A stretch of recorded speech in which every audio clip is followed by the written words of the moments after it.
আল্লাহ পাকের নবী নবী ইউনূস আলাইহিমুস সালাম বলেছিল, আল্লাহ পাক আমি নবী ইউনূস আমি বড় পেরেশানির মধ্যে আছি আল্লাহ, আল্লাহ পাক আমাকে আপনি এই মাছের পেট থেকে মুক্তি দেন।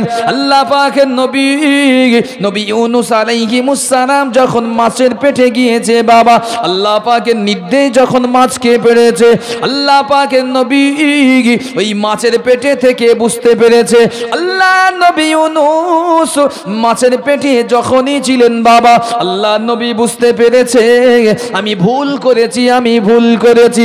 আল্লাহ নবী ওই মাছের পেটে থাকা অবস্থায় একটা গুরুগর্জন আওয়াজ সমুদ্রের পাদদেশে শুনতে পেলেন। আল্লাহ পাকের নবী আল্লাহ পাকের দরবারে হাত তুলেছেন, ও রব্বুল আলামিন আল্লাহ আমি ইউনূস ভুল করেছি আল্লাহ, আল্লাহ পাক লা ইলাহা ইল্লা আনতা সুবহানাকা ইন্নী কুনতু মিনাজ জালিমিন, লা ইলাহা ইল্লা আল্লাহ পাক আপনি হলেন এক অদ্বিতীয়, আপনি হলেন ইলাহ, আপনি তো আমার মাবুদ, ইল্লা আনতা সুবহানাকা আমি আপনার মহিমা আমি আপনার পবিত্রতা ঘোষণা করি আল্লাহ, ও রব্বুল আলামিন আল্লাহ ইন্নী কুনতু মিনাজ জালিমিন আমি ইউনূস ভুল করেছি, আমি জুলুম করেছি, আমি সীমা লঙ্ঘন করে দিয়েছি আল্লাহ পাক আমি আপনার নবী ইউনূস আপনার বান্দা, আল্লাহ পাক আমাকে আপনি ক্ষমা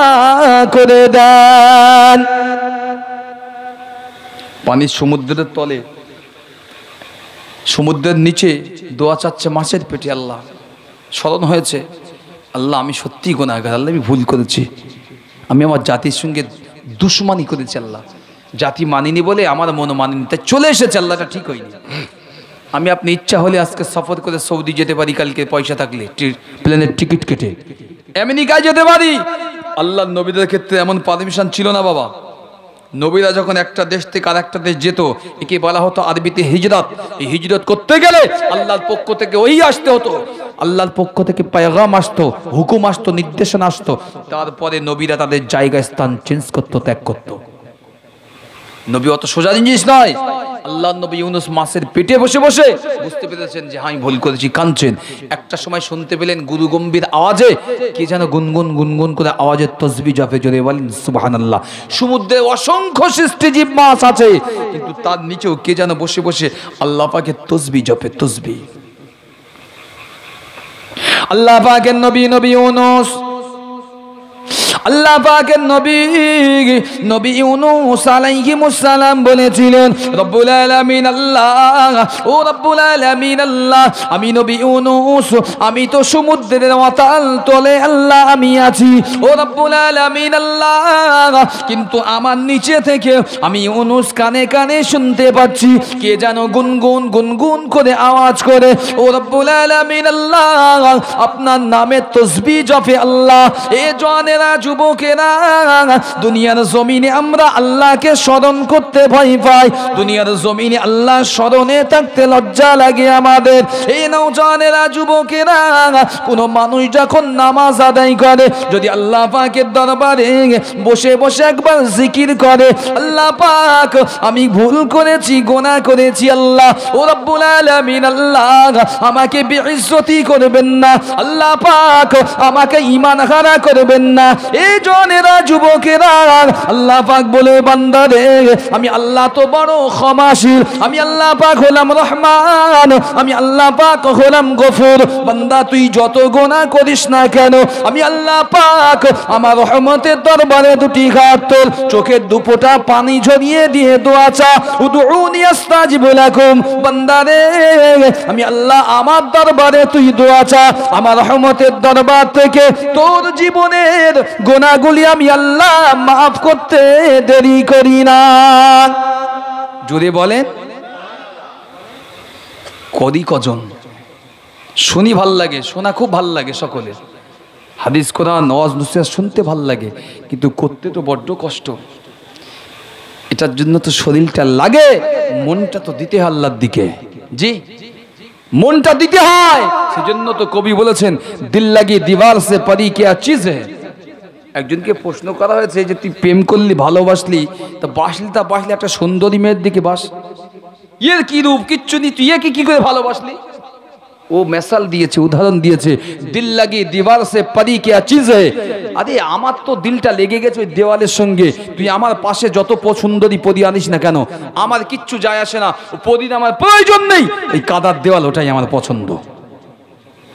বান্দা যখন আল্লাহর হয়ে যায়, বান্দা যখন আল্লাহকে চায়, আল্লাহ যখন বান্দার দিকে রহমতের নেক নজর করে, বান্দা তখন অন্য কিছুই চায় না, ওর বাপ মা 14 পুরুষ কিচ্ছু চায় না, বান্দার সঙ্গে সরাসরি আল্লাহর সম্পর্ক হয়ে যায়। জোরে বলেন সুবহানাল্লাহ।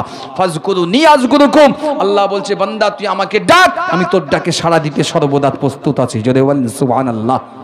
আমরা এখানে বসে আছি, হয়তো মনে করছি এখানে বসে আছে আল্লাহ কি দেখছে, আল্লাহর ডাকে মনে রাখবেন আপনি এখানে বসে বসে যে সুবহানাল্লাহটা পড়ছেন সেটাও আমার আল্লাহ, কিন্তু আপনি আল্লাহর ডাকেই সাড়া দিচ্ছেন, কারণ সুবহানাল্লাহ মানে আল্লাহরই প্রশংসা করা। যদি বলেন সুবহানাল্লাহ। একজনাও যদি একবারে একটা এখানে এই মাহফিলের মধ্যে নারী পুরুষ যারাই আছেন, একটা সুবহানাল্লাহ যদি আল্লাহর দরবারে কবুল হয়ে যায়, কসম আল্লাহর, শপথ করে বলে যে আল্লাহ কিয়ামতের দিনে আমাদের জান্নাতে যাওয়ার জন্য এই একটা সুবহানাল্লাহই কাফি, আর বেশি আমল প্রয়োজন হবে না। এই একটা সুবহানাল্লাহ, এই যে কি আমল আপনি জানেন না, যদি বলেন কেমন বলছেন শোনেন। আল্লাহর নবীর বেটি ফাতেমা, নাম শুনেছেন?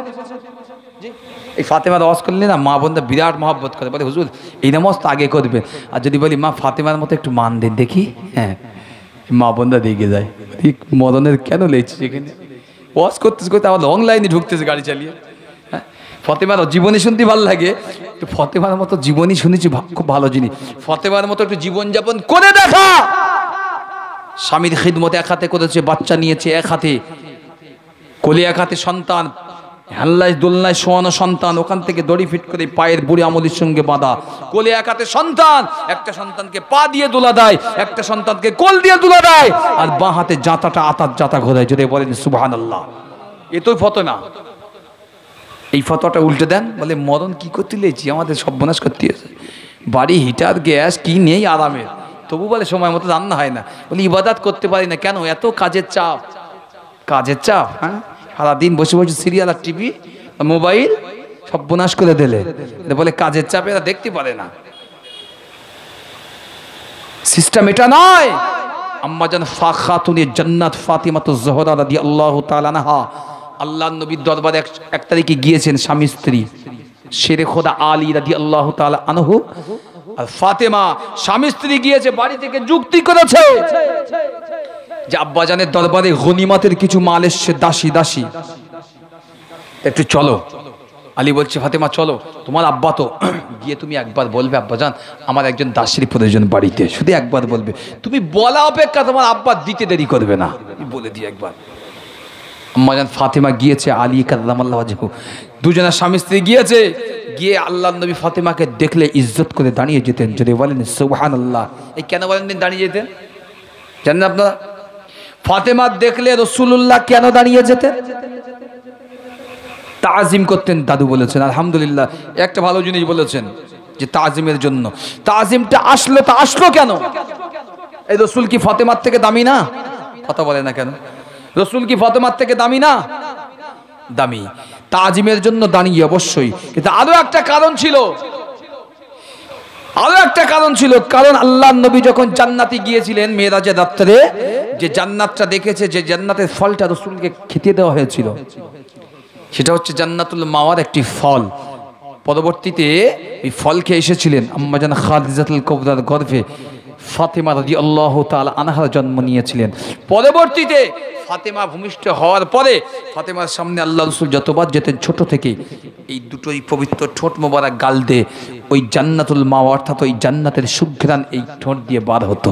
যদি বলতে পারলেন না, যে জান্নাত রাসূল ভ্রমণ করে দেখে এসছে সেই জান্নাতে খুশবু ফাতেমার গাল থেকে বার হতো, অর্থাৎ ফাতেমা আদতে ছিল একজন জান্নাতি নারী। আল্লাহর নবী এই জন্য ফাতেমাকে দেখে সম্মান করতেন, ইজ্জত করতেন, এত বেশি ভালোবাসতেন ফাতেমাকে। তো ফাতেমাকে ভালোবাসার কোনো কারণ ছিল না, ফাতেমাকে ভালোবাসার। একবার দরুদ শরীফ আল্লাহুম্মা ঠান্ডা হয়ে গেছে।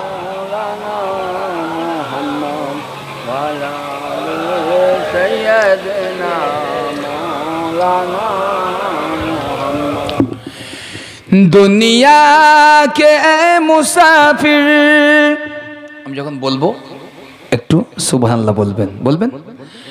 दुनिया के ऐ मुसाफिर मंजिल तेरी कब्र है, तय कर रहा है जो तू 2 दिन का ये सफर है। दुनिया के ऐ मुसाफिर मंजिल तेरा कब्र है, तय कर रहा है जो तू 2 दिन का ये सफर है।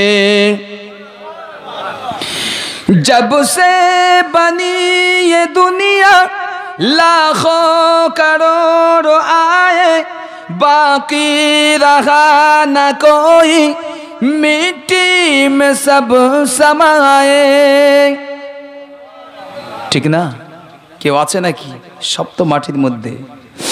जब से बनी ये दुनिया लाखों करोड़ों आए, बाकी रहा न कोई, मिट्टी में सब समाए। इस बात को न भूलो, इस बात को न भूलो, सबका ही हशर है। दुनिया की ऐ मुसाफिर मंजिल तेरा कब्र है। दुनिया की ऐ मुसाफिर मंजिल तेरा कब्र है, तय कर रहा है जो तू 2 दिन का ये सफर है। यही आलीशान बंगले यहाँ काम की नहीं गए, 2 गज जमीन के टुकड़े सब भी वही सो रहे गए। মানুষ কোথায় শুয়ে আছে গো আপনার গ্রামের? পাকা বাড়ি, 3 তলা 4 তলা, কোথায়? ওই কবরে না?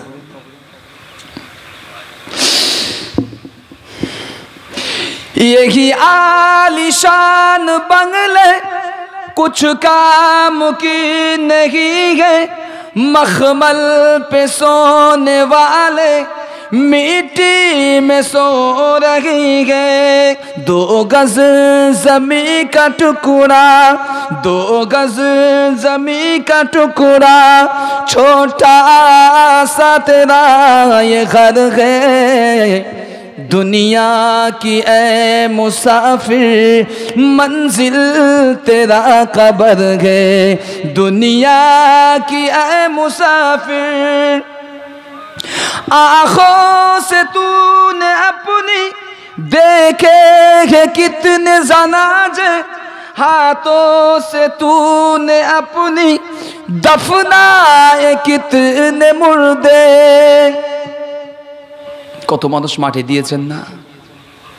আমি এই গুনাহগার, আমার এই বয়সে অন্তত 200 মানুষকে কবরে শুইয়েছি।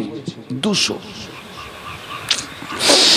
आँखों से तूने अपने देखे कितने जनाजे, हाथों से तूने अपने दफना है कितने मुर्दे। अंजाम से तूने अपनी, अंजाम से तूने अपनी क्यों इतना बेखबर है। दुनिया के ऐ मुसाफिर मंजिल तेरा कब्र है। दुनिया के ऐ मुसाफिर मंजिल तेरा कब्र है, तय कर रहा है जो तू 2 दिन का ये सफर है। दुनिया के ऐ मुसाफिर अल्लाहुम्मा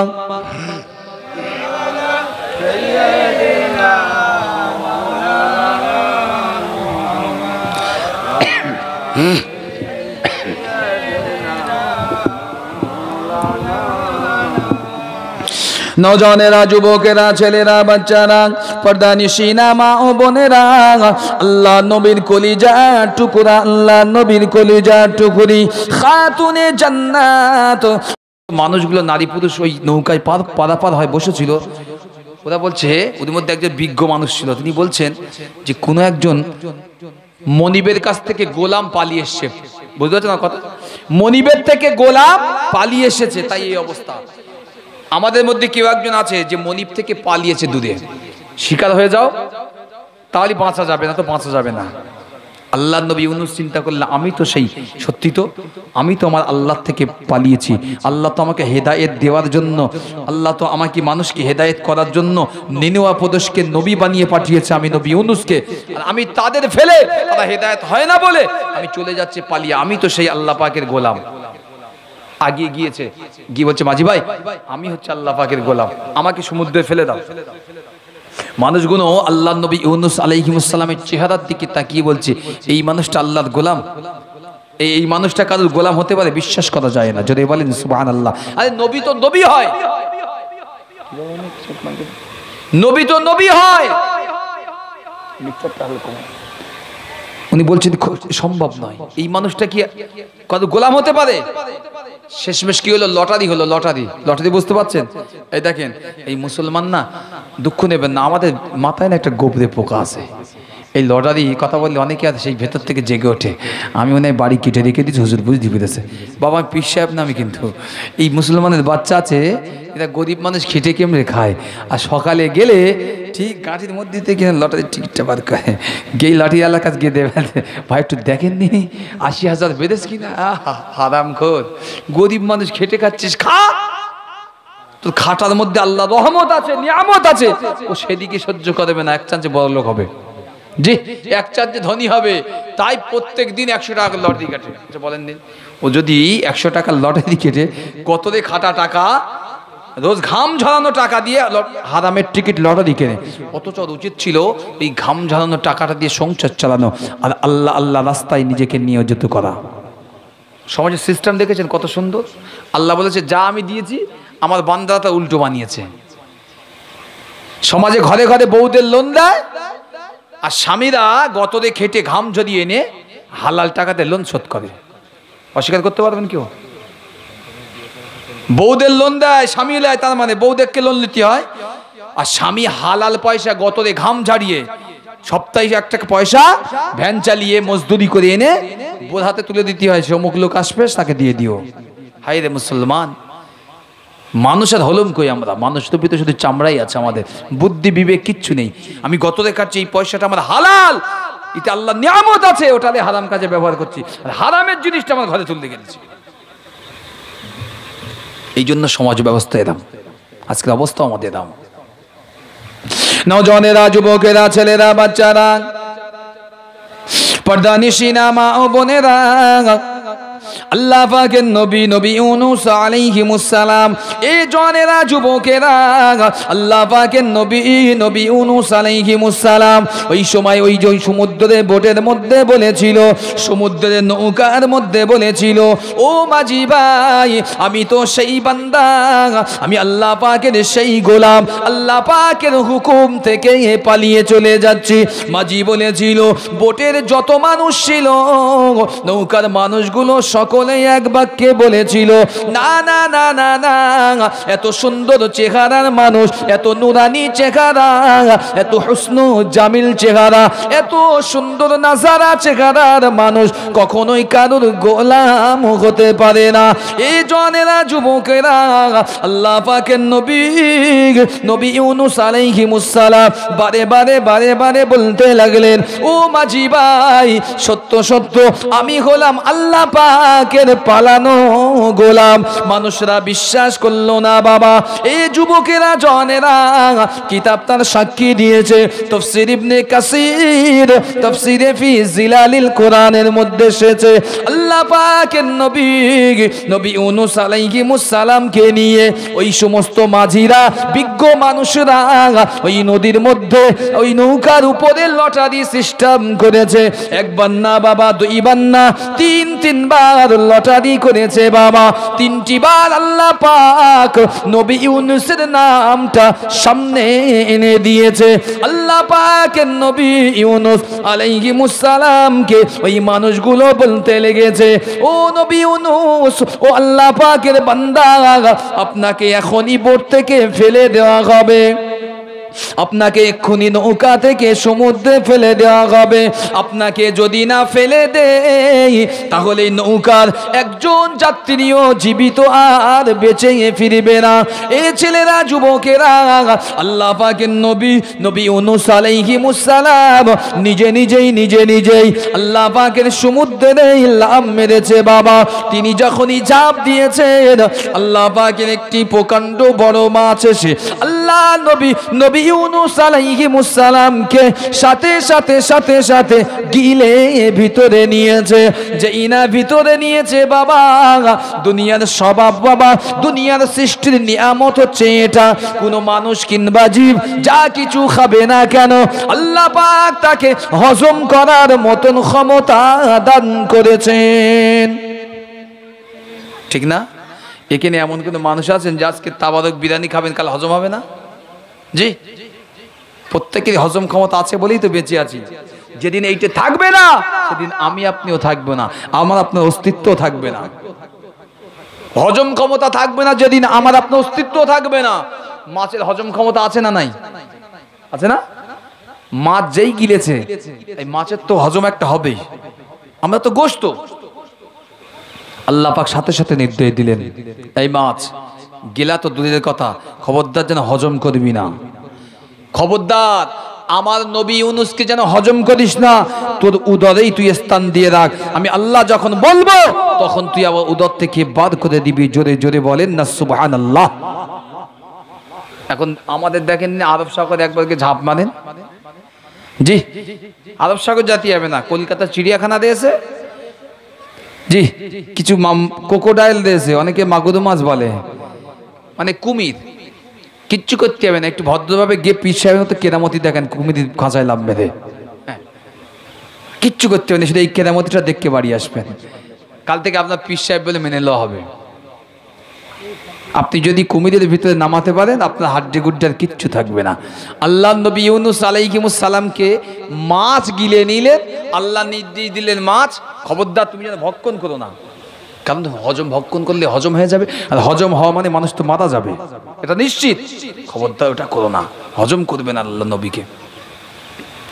আল্লাহ পাকের নবী ইউনূস, আল্লাহ পাকের নবী ইউনূস আলাইহিস সালাম, আল্লাহ পাকের নবীর বিষয়ে আরো একটি তাফসীর ইবনে কাসিরের বর্ণনা এসেছে। আল্লাহ পাকের বান্দারা যারা তাফসীর লিখেছেন বাবা, আরো একটি বর্ণনা কিতাবের মধ্যে এসেছে, আল্লাহ পাকের নবী ইউনূস আলাইহিস সালাম তার বিবিকে নিয়ে, একটি ছেলে একটি মেয়েকে নিয়ে ওই নদীটা পার হয়ে অপর দেশে চলে যাবে বলে তিনি যাত্রা শুরু করেছেন। এই জওয়ানেরা, যুবকেরা, আল্লাহ পাকের নবী ইউনূস আলাইহিস সালাম ছেলেটাকে বসিয়ে রেখেছে তীরে, আর মেয়েটাকে কোলে নিয়েছে, বিবিটাকে হাত ধরে নিয়ে এই বুক সমান পানিতে নেমে গিয়েছে। আল্লাহ পাকের দরবারে বলেছিল, ও রব্বুল আলামিন আল্লাহ, আমি এই নদীটা পার হতে চাই। কিতাব বর্ণনা করেছে জওয়ান, আল্লাহ পাকের ওই চলন্ত নদীটা ছিল, বিরাট জোয়ার ভাটা খেলতো বাবা, সমুদ্রের মতন ঢেউ আসতো বড় বড়। আল্লাহ নবী ইউনূস আলাইহিস সালাম যেই কিছুটা দূরে গিয়েছে, বিবি ঘাট থেকে ফসকে সামনে দূরে চলে গেল। বিরাট টান যখনই এসেছে, আল্লাহ নবী ইউনূসের বিবিকে আল্লাহ পাক নবী ইউনূসের থেকে হাতটিকে ছাড়িয়ে দিয়ে দিল। যেই না বিবি হাত ছেড়েছে, বিবি স্রোতের সঙ্গে ভেসে চলে যায়। আল্লাহ পাকের নবী ইউনূস দৌড়ে গিয়ে বিবির হাতটা ধরতে যাবে, এমন সময় দেখা গেল অপর হাত ফসকে গেল, কলিজার টুকরা মেয়েটা ওই পানিতে আবারও ভেসে চলে যায়। এই ছেলেরা, যুবকেরা, আল্লাহ পাকের তাফসীরের মধ্যে এসেছে, আল্লাহ নবী ইউনূস আলাইহিস সালাম পিছন পাড়িয়ে দেখলেন, পিছনে সন্তান বসে আছে, বড় ছেলেটা চরের উপরে বসে আছে। আল্লাহ পাকের নবী মনে বড় বেদনা নিয়ে চোখ ভরা পানি নিয়ে ওই নদী থেকে উঠে আসলেন, কলিজার টুকরা ছেলের কাছে যাবেন। এমন সময় দেখা গেল কোথা থেকে জঙ্গলের একটি বাঘ হঠাৎ করে এসে আল্লাহ পাকের নবীর ছেলেকে এক থাবা দিয়েছে। বাবা, আল্লাহ পাকের নবীর কলিজার টুকরা সন্তানকে এক থাবা দিয়ে জঙ্গলের মধ্যে, গভীর জঙ্গলের মধ্যে মিলিয়ে গেল। আল্লাহ পাকের নবী ইউনূস আলাইহিস সালাম কানতে কানতে কানতে কানতে একা একা ওই নদী পার হতে গিয়েছে। আল্লাহ পাকের নির্দেশ দিয়েছে, আল্লাহ পাকের সামুদ্রিক মাছ আল্লাহ পাকের নবী ইউনূসকে আল্লাহ পাকের নির্দেশে গিলে ফেলল। নির্দেশটা কার ছিল? এই ভুলটা কার ছিল? কথা বলে না, ওয়াজ বোঝে না। যে ভুলটা কার ছিল? এই নবীদের দায়িত্ব কি ছিল? জনগণকে ধর্মীয় বাণী প্রচার করা, দেওয়া। যদি কেউ না মানে